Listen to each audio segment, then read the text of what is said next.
My dear devotees, welcome back to the daily readings of Srila Prabhupada's books, where we are now traversing the Bhagavad-gita As It Is, writing Srila Prabhupada's trains of thought to the conclusion of spiritual life, especially the basics and how to live in this world and stay Krishna conscious. We welcome you all. We hope you're well and safe and happy in all respects. I want to remind you to get your friends to subscribe to the YouTube channel of the same name, Daily Readings of Srila Prabhupada's books, so we can get up to 1,000. And just in case Facebook folds, which it looks like it may be eventually, we'll be able to go over to YouTube and do the same thing with less trouble and less difficulties.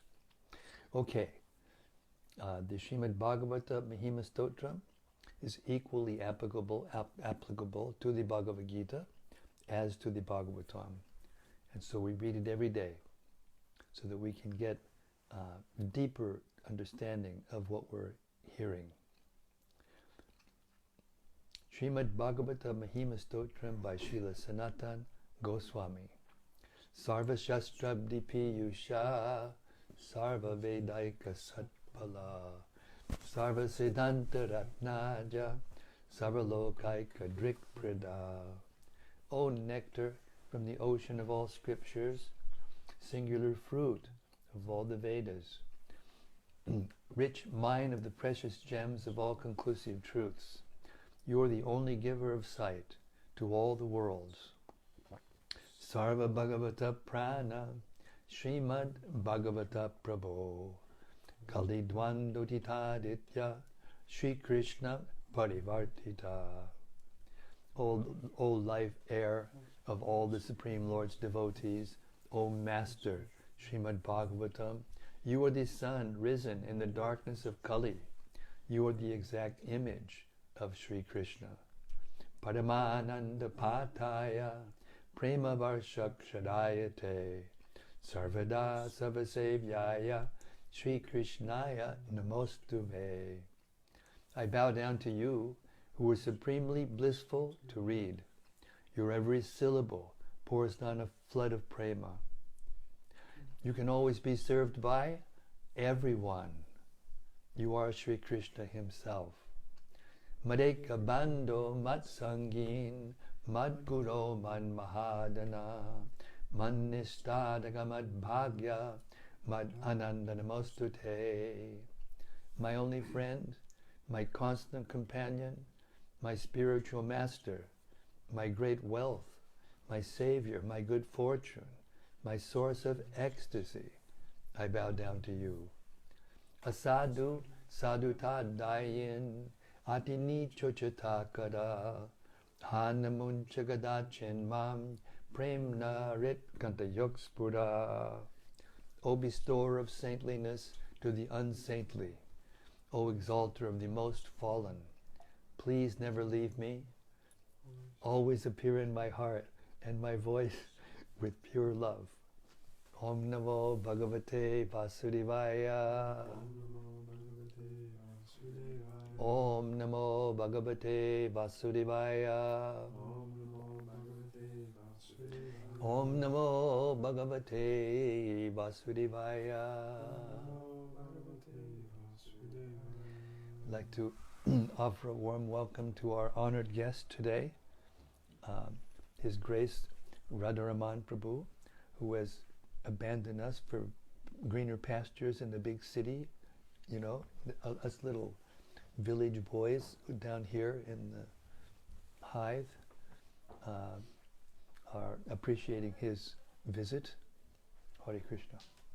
Haribol. Okay. Arjuna made his case, and Krishna told him, this isn't good. And Arjuna gave a little more reason, and then said, actually, I can't solve this. Please accept me as your disciple.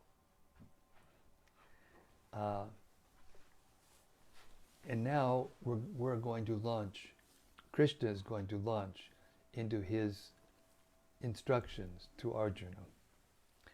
Chapter 2, Bhagavad-gita As It Is, beginning with text 9. Sanjaya uvacha evam uktva rishikesham gudakesha padantapa nayotsya iti govindam uktva tushnim babuvaha. Sanjaya said, having spoken thus, Arjuna, chastiser of enemies, told Krishna, Govinda, I shall not fight, and fell silent. This is after he surrendered and became the disciple. Very interesting. Purport. Dhritarashtra must have been very glad to understand that Arjuna was not going to fight and was instead leaving the battlefield for the begging profession. But Sanjaya disappointed him again in relating that Arjuna was competent to kill his enemies, parantapa.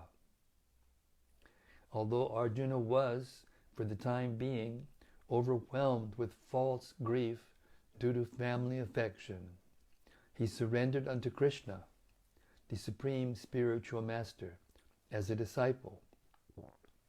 This indicated that he would soon be free from the false lamentation resulting from family affection, and would be enlightened with perfect knowledge of self-realization or Krishna consciousness, and would then surely fight. Thus Dhritarashtra's joy would be frustrated, since Arjuna would be enlightened by Krishna and would fight to the end. Text 10. Tam uvacha rishikesha prahasan iva bharata senayor ubayor madhye vishidantamidam vajaha. O descendant of Bharat, at that time Krishna, smiling in the midst of both armies, spoke the following words to the grief-stricken Arjuna. Purport. The talk was going on between intimate friends, namely Rishikesha and the Gudakesha. As friends, both of them were on the same level, but one of them voluntarily became a student of the other. Krishna was smiling because a friend had chosen to become a disciple. As Lord of all, he is always in the superior position as the master of everyone. And yet, the Lord agrees to be a friend, a son, or a lover for a devotee who wants him in such a role.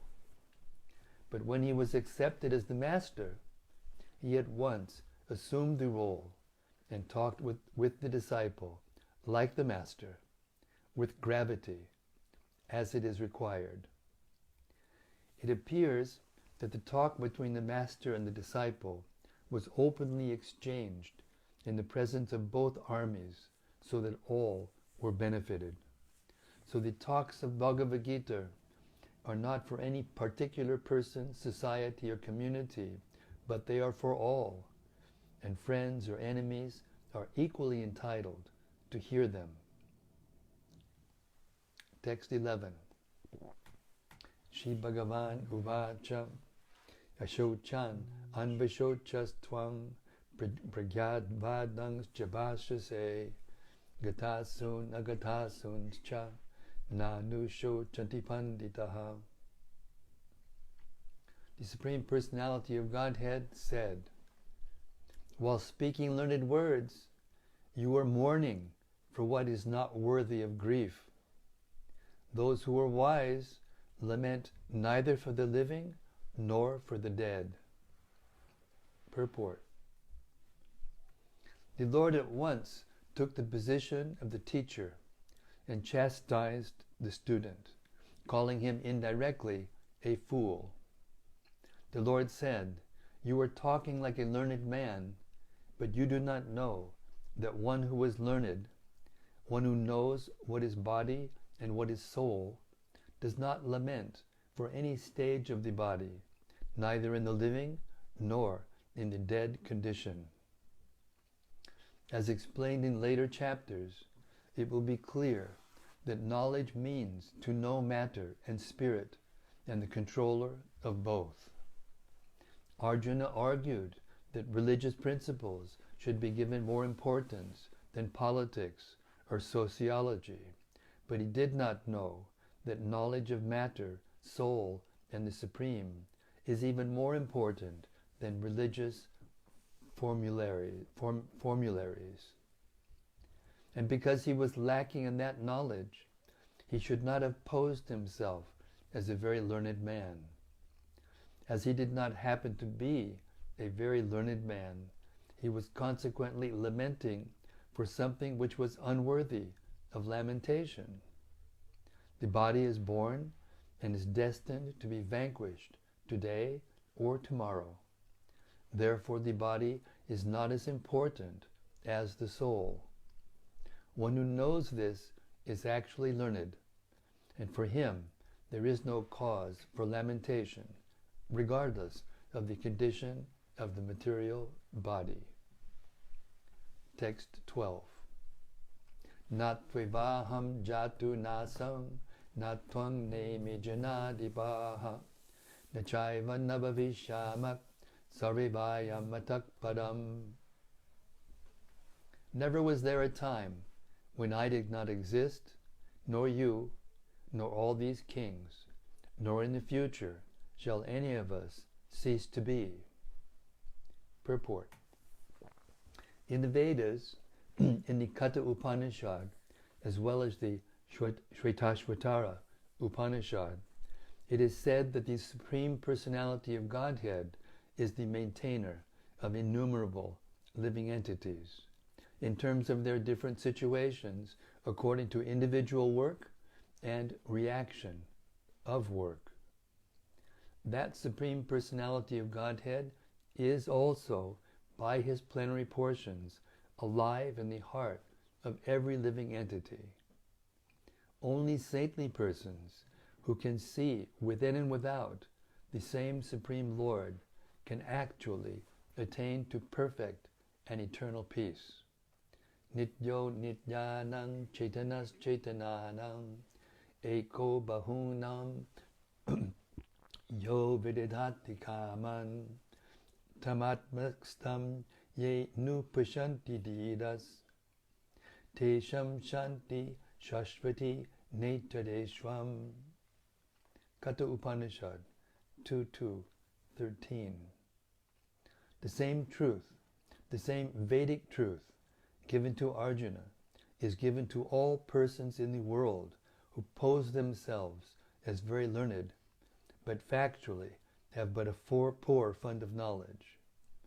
The Lord says clearly that he himself, Arjuna, and all the kings who are assembled on the battlefield are certainly individual beings, and the Lord is eternally the maintainer of the individual living entities, both in their condition and in their liberated situations. The Supreme Personality of Godhead is the Supreme Individual Person, and Arjuna, the Lord's eternal associate, and all the kings assembled there are individual, eternal persons.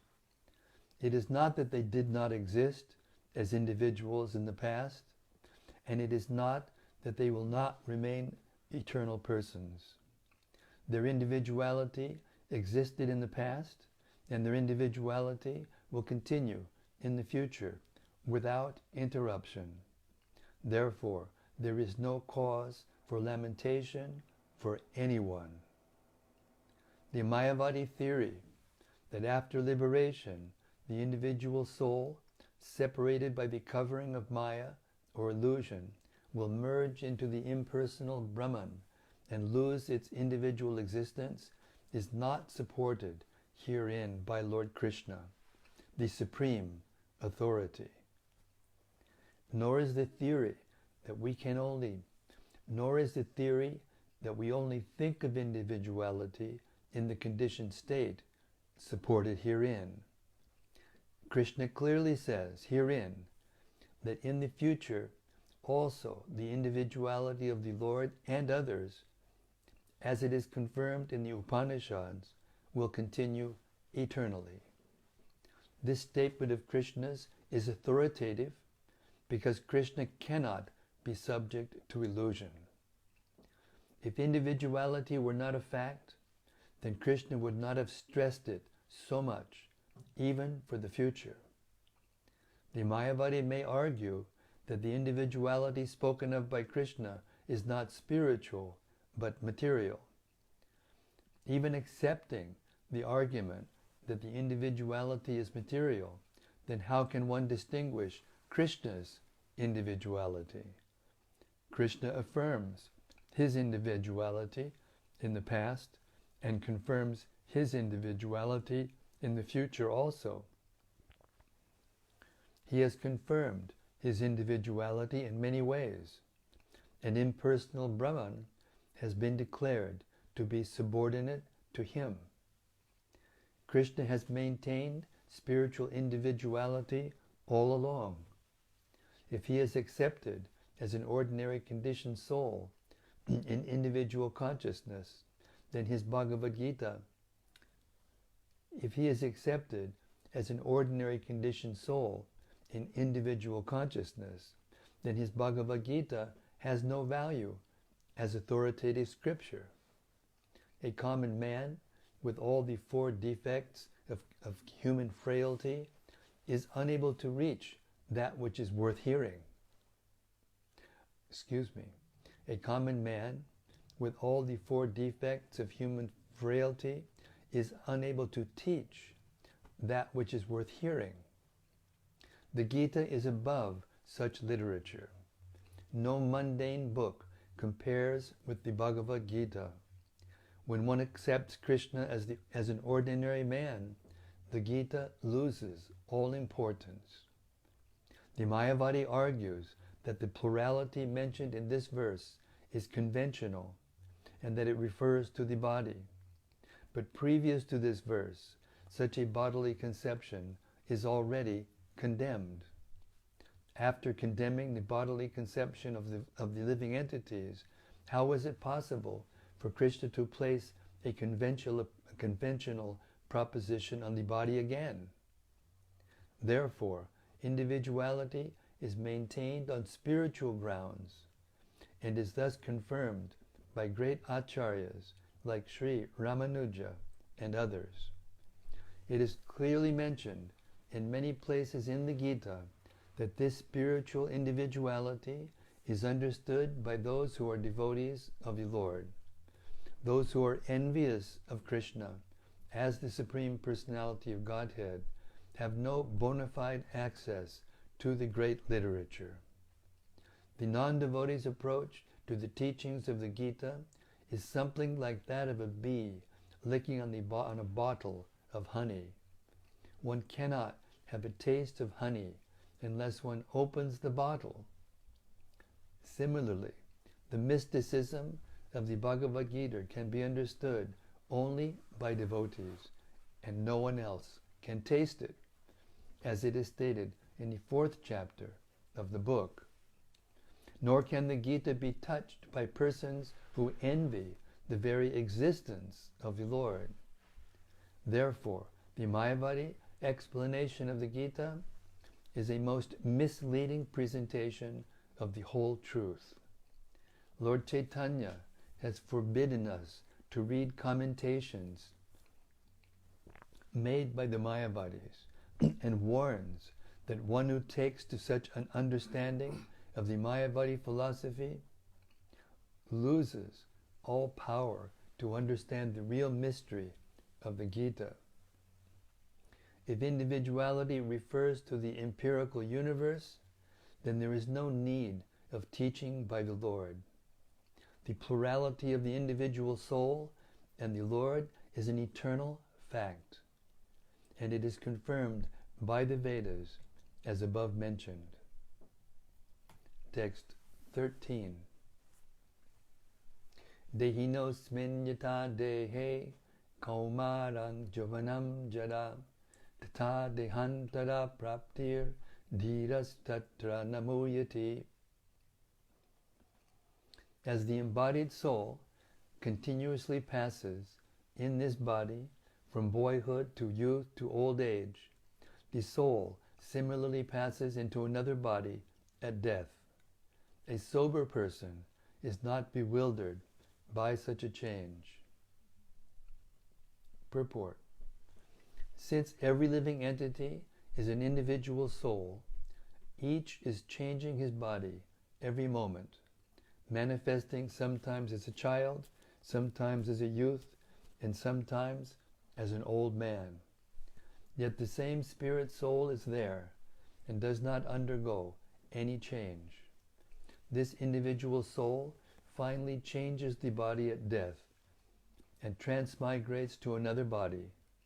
And since it is sure to have another body in the next birth, either material or spiritual, there was no cause for lamentation by Arjuna on account of death, neither for Bhishma nor for Drona, for whom he was so much concerned.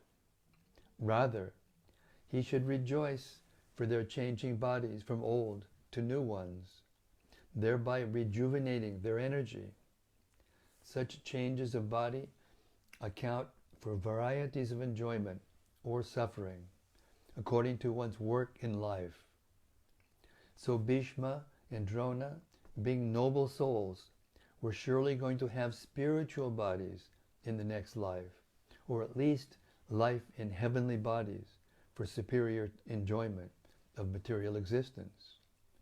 So, in either case, there was no cause of lamentation. Any man who has perfect knowledge of the constitution of the individual soul, the supersoul, and nature, both material and spiritual, is called a dhira, or a most sober man. Such a man is never deluded by the change of bodies. The Mayavadi theory of oneness of the spirit soul cannot be entertained on the ground that the spirit soul cannot be cut into pieces as a fragmental portion. Such cutting into different individual souls would make the Supreme cleavable or changeable, against the principle of the Supreme Soul's being unchangeable. As confirmed in the Gita, the fragmental portions of the Supreme exist eternally, sanatana, and they are called chara. That is, they have a tendency to fall down into material nature. These fragmental portions are eternally so, and even after liberation, the individual soul remains the same, fragmental. But once liberated, he lives an eternal life in bliss and knowledge with the personality of Godhead. The theory of reflection can be applied to the Supersoul, who is present in each and every individual body and is known as the Paramatma. He is different from the individual living entity. When the sky is reflected in water, the reflections represent both the sun and the moon and the stars also. The stars can be compared to the living entities and the sun or the moon to the Supreme Lord. The individual fragmental spirit soul is represented by Arjuna, and the Supreme Soul is the personality of Godhead, Sri Krishna. They are not on the same level, as it will be apparent in the beginning of the 4th chapter. If Arjuna is on the same level with Krishna, and Krishna is not superior to Arjuna, then their relationship of instructor and instructed becomes meaningless. If both of them are deluded by the illusory energy Maya, then there is no need of one being the instructor and the other the instructed. Such instruction would be useless, because in the clutches of Maya, no one can be an authoritative instructor. under the circumstances, it is admitted that Lord Krishna is the Supreme Lord, superior in position to the living entity, Arjuna, who is forgetful, who is a forgetful soul, deluded by Maya. Text 14.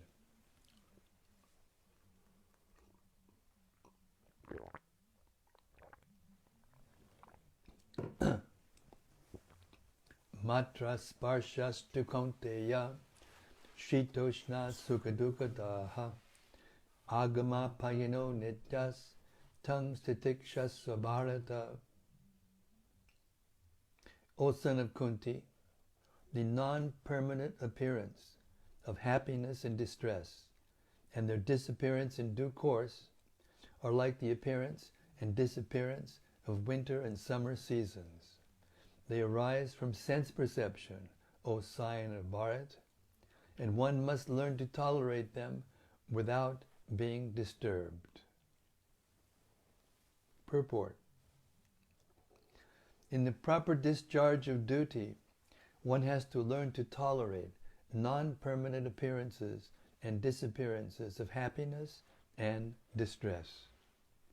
According to Vedic injunction, one has to take his bath early in the morning, even during the month of Magh, January, February.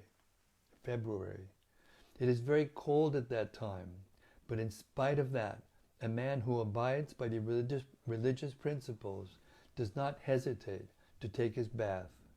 Similarly, a woman does not hesitate to cook in the kitchen in the months of May and June, the hottest part of the summer season. One has to execute his duty in spite of climatic inconveniences. Similarly, to fight is the religious principle of the Kshatriyas, and although one has to fight with some friend or relative, one should not deviate from his prescribed duty. One has to follow the prescribed rules and regulations of religious principles in order to rise up to the platform of knowledge, because by knowledge and devotion only can one liberate himself from the clutches of Maya, illusion. The two different names of address given to Arjuna are also significant.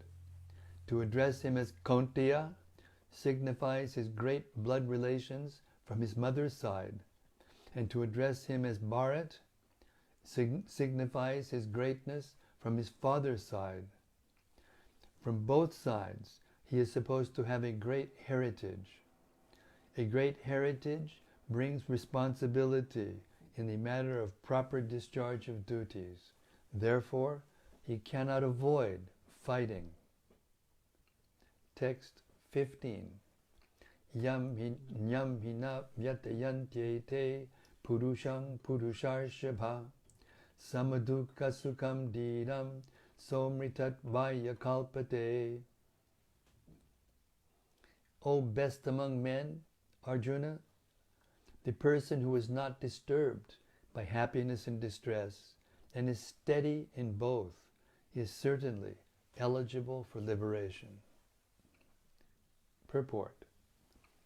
Anyone who is steady in his determination for the advanced stage of spiritual realization and can equally tolerate the onslaughts of distress and happiness is certainly a person eligible for liberation. In the Varnashram institution, the fourth stage of life, namely the renounced order, sannyas, is a painstaking situation. But one who is serious about making his life perfect surely adopts the sannyas order of life in spite of all difficulties.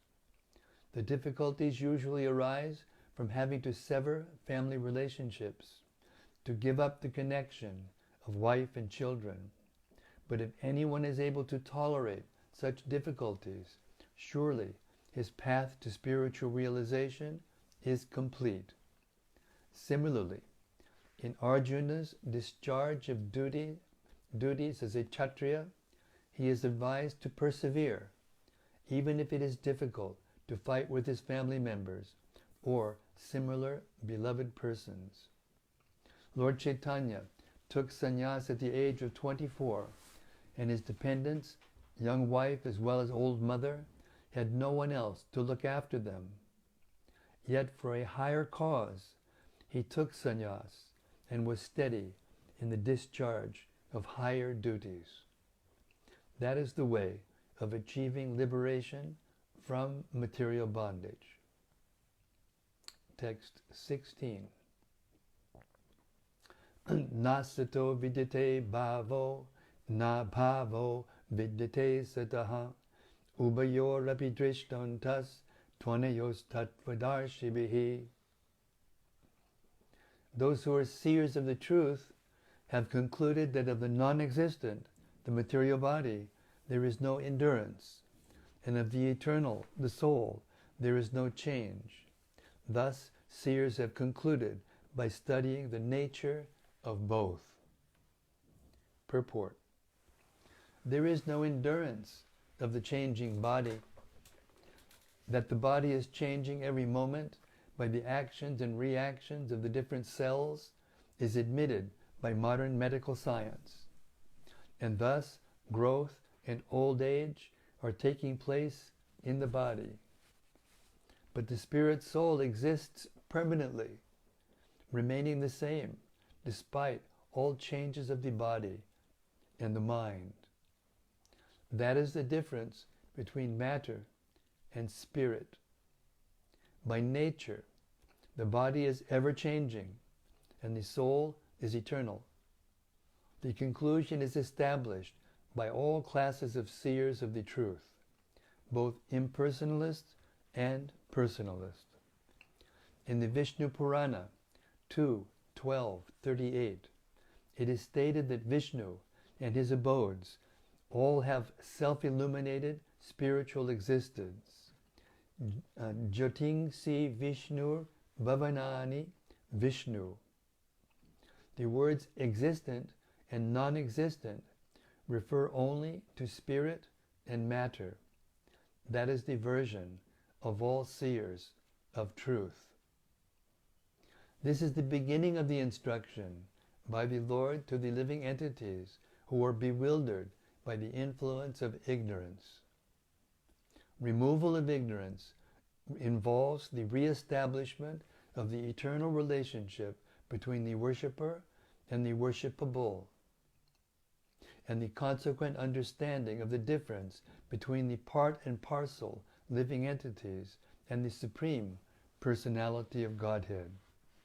One can understand the nature of the Supreme by thorough study of oneself, the difference between oneself and the Supreme being understood as the relationship between the part and the whole. In the Vedanta Sutras, as well as in the Srimad Bhagavatam, the Supreme has been accepted as the origin of all emanations. Such emanations are experienced by superior and inferior natural sequences. The living entities belong to the superior nature, as will be revealed in the 7th chapter. Although there is no difference between the energy and the energetic is accepted as the Supreme, and energy or nature is accepted as subordinate. The living entities, therefore, are always subordinate to the Supreme Lord, as in the case of the master and the servant, or the teacher and the taught. Thus, to drive away such ignorance,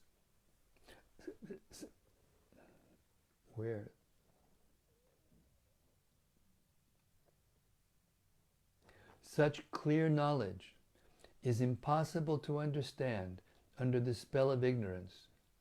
And to drive away such ignorance, the Lord teaches the Bhagavad-gita for the enlightenment of all living entities for all time. Text 17.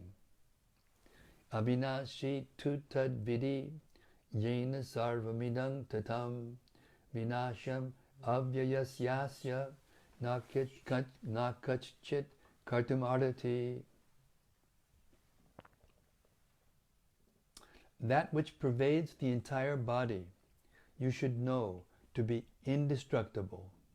No one is able to destroy the imperishable soul. Purport. This verse more clearly explains the real nature of the soul, which is spread all over the body. Anyone can understand what is spread all over the body. It is consciousness. Everyone is conscious of the pains and pleasures of the body, in part or as a whole. This spreading of consciousness, is limited within one's own body. The pains and pleasures of one body are unknown to another. Therefore, each and every body is the embodiment of an individual soul, and the symptom of the soul's presence is perceived as individual consciousness. This soul is described as 1/10,000th part of the upper portion of the hair point in size. The Shvetashvatara Upanishad 5.9 confirms this. Bala grashata bhagasya shatata kalpitasya cha bhago jiva savigyeya sachanantyaya kalpate.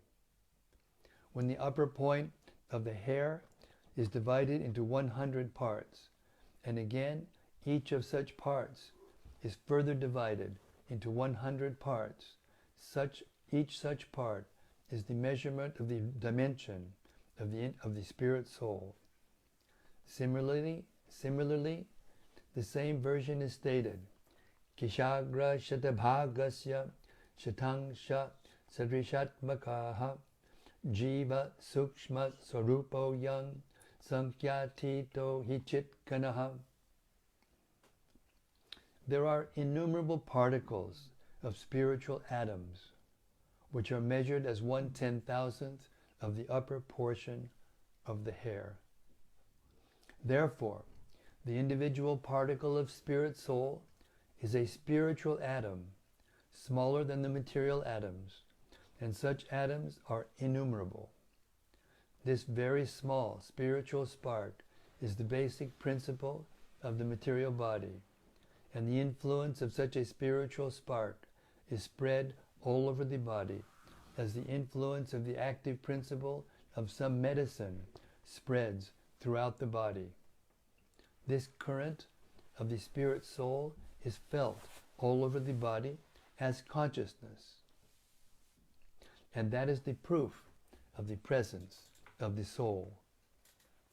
Any layman can understand that the material body minus consciousness is a dead body, and this consciousness cannot be revived in the body by any means of material administration. Therefore, consciousness is not due to any amount of material combination, but to the spirit soul. In the Mundaka Upanishad 3.1.9, the measurement of the atomic spirit soul is further explained. Eshon nur atma chetasa viditavyo yasmin prana panchada sangbishesha pranaischitam sarvamotam prajanam yasmin vishude vibhavat yesha atma. The soul is atomic in size and can be perceived by perfect intelligence. This atomic soul is floating in the 5 kinds of air, prana, apana, vyana, samana, and udana, is situated within the heart and spreads its influence all over the body of the embodied living entities.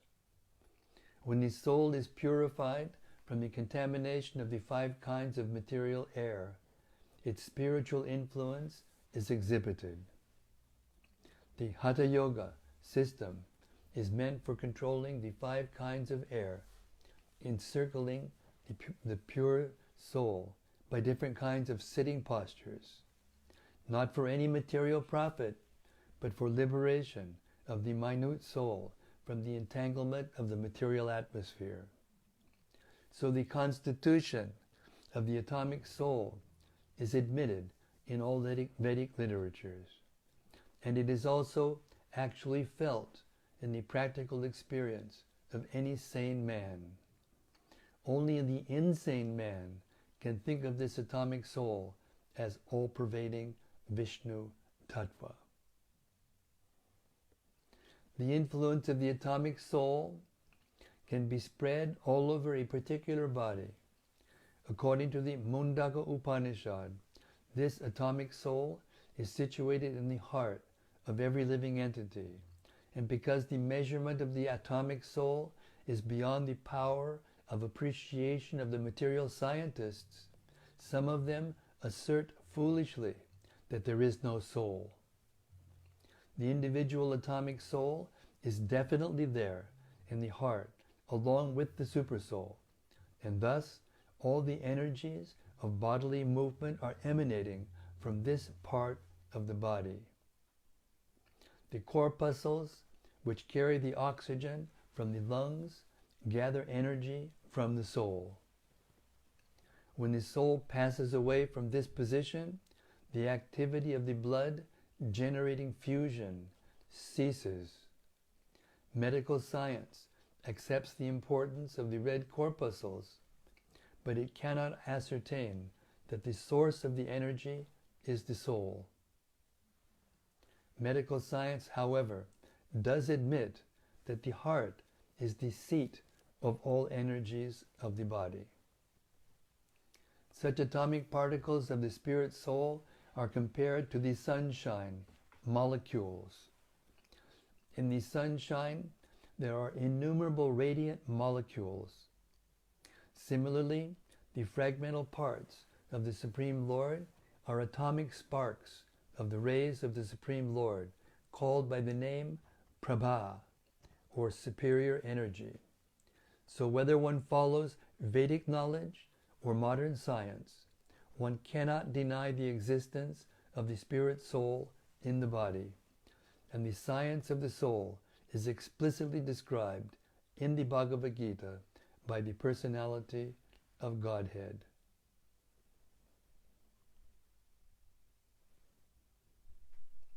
That's 8 o'clock, 8:01 to be exact. So we'll stop our reading of the Bhagavad-gita there and open the doors of the hearts, hopefully, of the assembled sages for reflections and discussion of the points being made here by Krishna. Hare Krishna. These are the basics. Clear, simple, straightforward, unequivocal.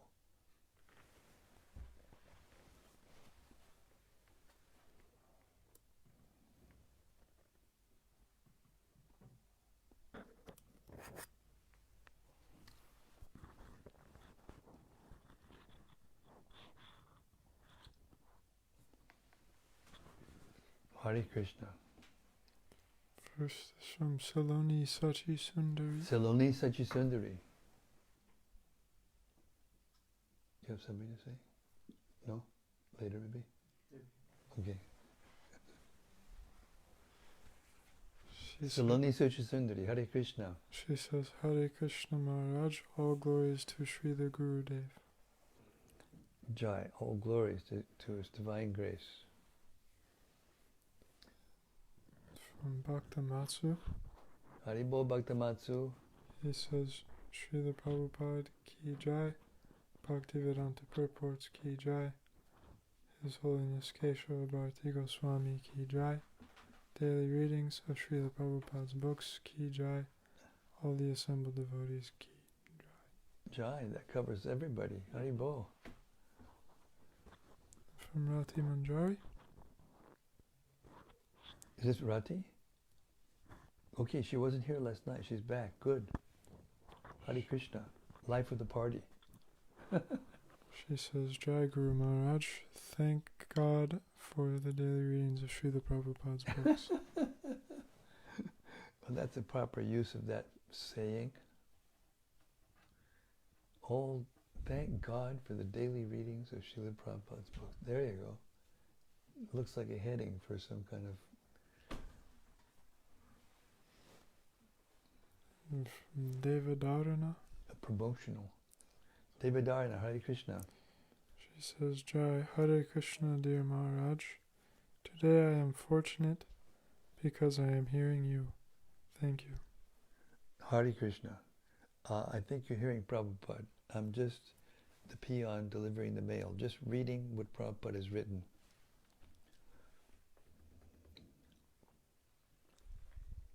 And from Sudevi Dasi. Yes. Dear Maharaj, please accept my humble obeisances. I am the example of the fool described here. I have been lamenting the loss of my best friend, my mother. When I hear you read, that pain goes away and I regain my sanity. Oh. I need so much more practice in chanting with focus and hearing more attentively. Thank you for helping me survive the trials of life. Hare Krishna. Welcome to the club. Every one of us has to go through all of these changes of the material energy. And so happy to hear that it's giving you solace and relief. Hare Krishna. And from Gopakanya. Gopakanya, Hari Bol. She says, Hare Krishna, dear Maharaj, and all friends, all glories to Srila Prabhupada. Glories to Srila Prabhupada.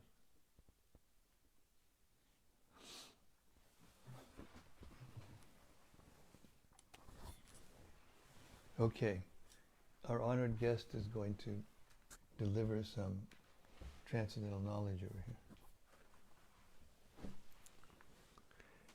No, I was just thinking about, Maharaj, that just like there's these combinations of verses like 434 and 435 that you often point out, that there's a combination of verses like that here. I think it's 214 and 215. Yes, absolutely. That there's a happy result of Matcha Sparshasta Kuntiya Sudashana Shukuru Gada. There's a happy result of that which is described in the following verse. Yes, which is? That one who does that becomes eligible for liberation. Yes. Yamina vyatiyante purusham purushasham. Samadukkha sukham dedam, becomes free from the influence of happiness and distress, and neutral, and yes, sober. Yes, actually the whole Gita is like this. It's not any one verse is to be considered by itself. It's connected with other verses, and groups of verses are connected with groups of verses, and chapters are connected with chapters. And the result of learning it, actually learning it, and not just cherry picking verses to make the point you're trying to make, that you want to make to another person, it brings it to a whole nother level. And then you can actually give a vision, a spiritual vision to people by, there's lots of devotees I've heard who make such a big deal about being a guru. But actually, Srila Prabhupada and Lord Chaitanya, they actually made it very simple. Just learn the Gita and repeat it to others, and you're guru. It's as simple as that. But there does have to be realization.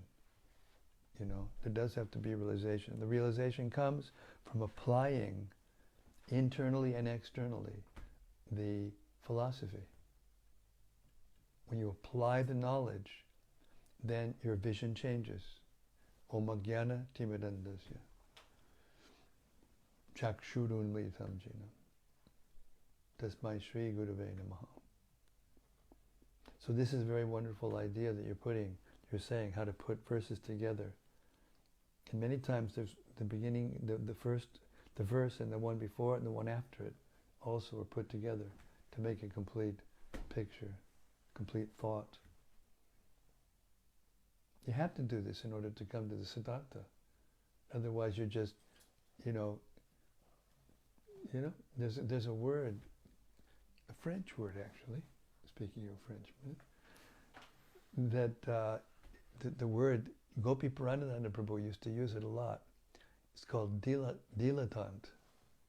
Dilettante is in this French word. It means one who just picks things here and there. He has a whole bunch of books in his shelf, and he reads a little bit here, and a little bit there, and a little bit there, and then he can quote different things to make an impression on another person and make him think that he's deep or knowledgeable or learned or wise, But actually, dilettante, it's not like that.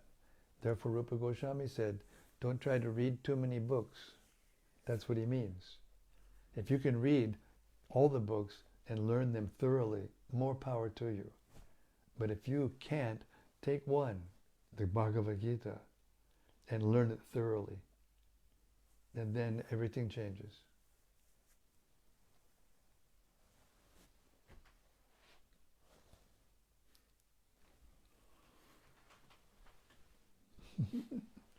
Hare Krishna. Okay, so we'd like to thank our honored guest for that wonderful reflection that set us off in some direction, and thank all of the assembled sages. Oh, and we have some more over there from... One last thing from Rati Manjari. One more from Rati. Oh, just what we needed. And also one more thing just came after that, but I'll read this first. She says, Dear Guru Maharaj, please accept my humble obeisances. So good to hear these classic verses spoken by you. In 1 hour my consciousness has been lifted out of the swamp of family attachment and the fire of lamentation for all and everyone that I have loved and lost. Thank you, Srila Prabhupada and Guru Maharaj, for lifting the veil and giving me hope that I too can grow in my realization. That's really nice. Actually, while I was reading, when you said opening the veil, I thought that, that if you look out at the world without this knowledge, it looks like kind of interesting and colorful and variety and things.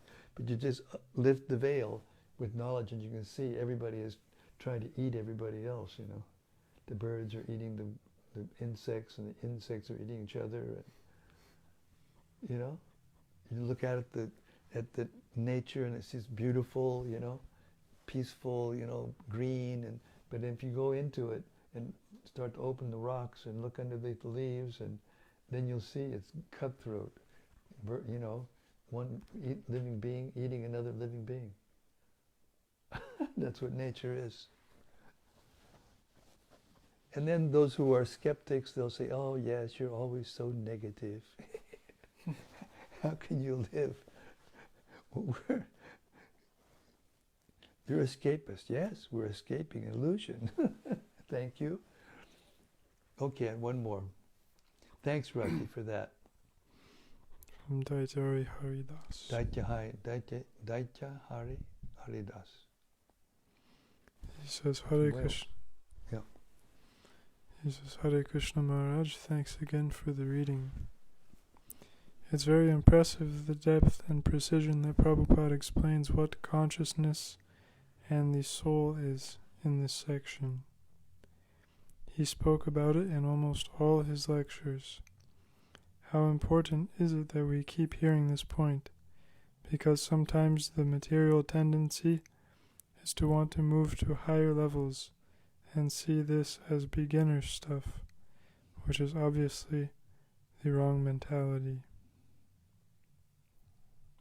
Thanks, by the way, for your answer to my question last night. I really needed to hear that. Thank you very much, Daitya Haridas.